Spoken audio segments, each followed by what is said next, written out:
Now, as you likely know, a couple days ago, Project Luminous was finally revealed, and it turns out it's going to be a large publication effort set in the High Republic era, or 200 years before the Skywalker saga. And I did a video on it already and went over what I thought about the general idea or concept, a link to which I'll try to remember to include in the description below.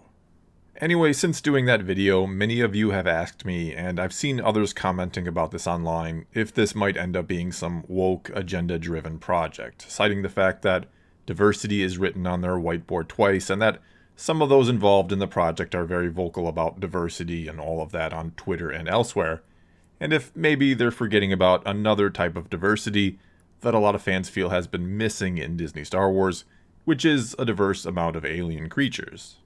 For example, though we see a lot of background aliens in the sequel trilogy, we didn't actually get a new main character who was an alien.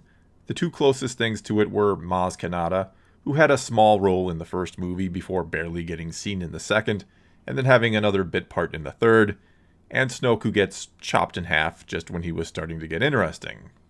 Other than that, there were no new alien characters with significant roles, and you could even argue that in The Last Jedi, a role was created and given to a human which would have been perfect for an alien, that being Vice Admiral Holdo, when it could have been Admiral Akbar.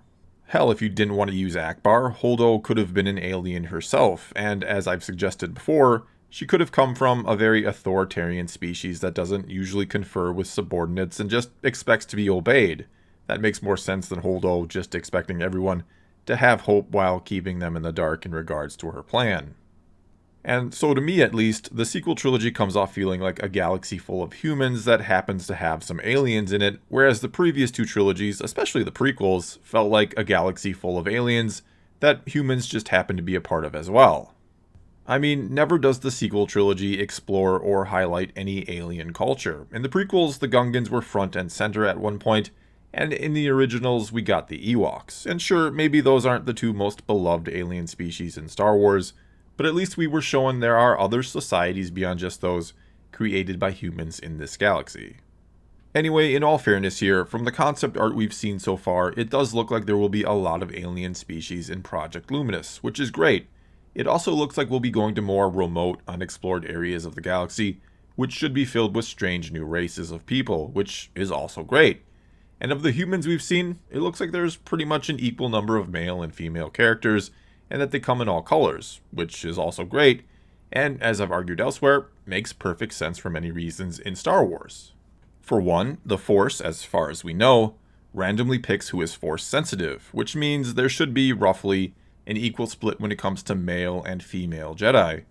And when you figure that humans are indeed the most prominent species in the galaxy, and that they come from multiple worlds across it, they should all look different depending on what type of environment they come from. Diversity among human characters in Star Wars makes absolute perfect sense, and no real fan would ever make an argument against that.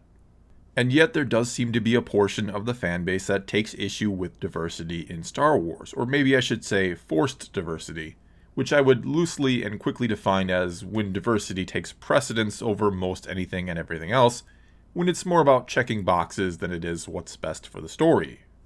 And this is where the conversation gets tricky and usually breaks down among the two sides of this debate. And before going on, if you're someone just here for my Star Wars content, feel free to skip the rest of this video, or buckle up for a departure from the galaxy far, far away a little bit.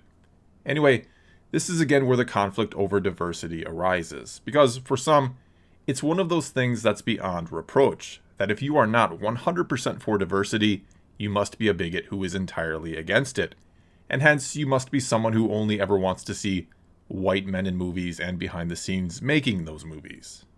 And on the flip side, if you're maybe one of those people who questions diversity to some degree, you may see anyone all for it as someone who only blindly cares about their agenda, not the story or universe it comes from, or that they want to see all white people or all men taken down a couple pegs, that their only goal is ever diversity. And though there are certainly people at those two extremes, no doubt about it, I'd like to hope and believe that most people fall somewhere into a gray area or middle ground, and that if they'd only talk or listen to the other side, they might realize that not only are they not enemies, but they want the exact same things. Because really, any decent human being wants all people to have equal opportunity in this life. The disagreement comes from how you make that happen. How do you make things fair for everyone, or as fair as possible, considering it's near impossible to ever have a perfectly level playing field for every single person on this planet?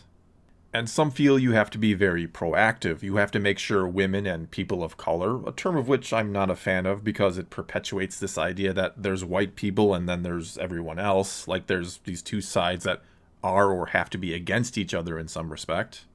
Anyway, there are some who feel that, let's say women for example, must be equally represented in all things no matter what. That using Star Wars, a woman must one day direct a film, and until that happens we have inequality. And Kathleen Kennedy, president of Lucasfilm, has basically said that she will make sure it happens, that a woman will one day direct a Star Wars movie.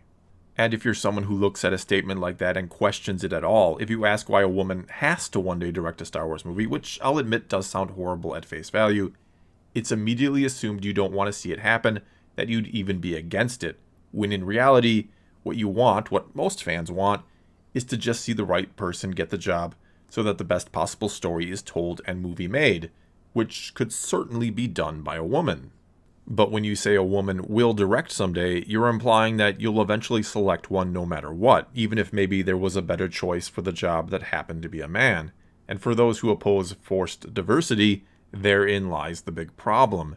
In an effort to make things fair for everyone, you are potentially making things unfair by selecting someone who maybe doesn't deserve it, just based off their race and or gender.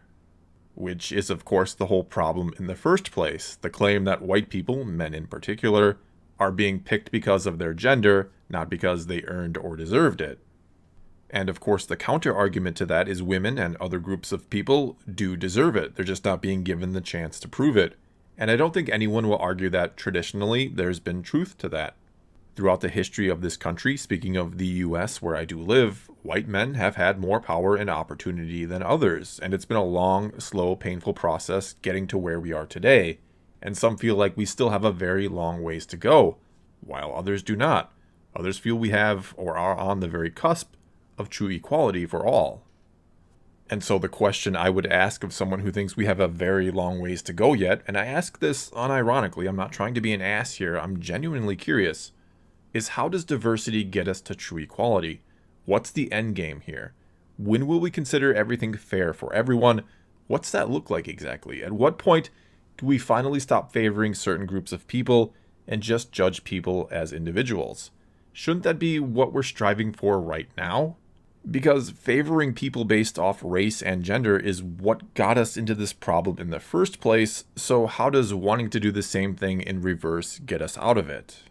Quite simply, we should never feel good about taking an opportunity away from someone who deserves it. So when you say something like, we will absolutely hire a woman, you're not only implying you'd be okay with taking an opportunity away from someone else who may have deserved it, but you're also implying that person you did hire, that woman, may not have been the right person for the job, even when maybe they absolutely were. You're potentially taking something away or tarnishing an achievement they've likely worked very hard for, and again, do very much deserve. And again, that's what I don't think people who are 100% gung-ho about diversity understand about those who question it on some level. People who are not all in on diversity are not in any way, shape, or form against the idea of, say, a woman directing a Star Wars movie. They're against the idea of one possibly being unfairly picked over a man. And you might say that for years now, men have been picked over women who deserved it, and today they still get picked over women, and that's unfair. And yes, it is.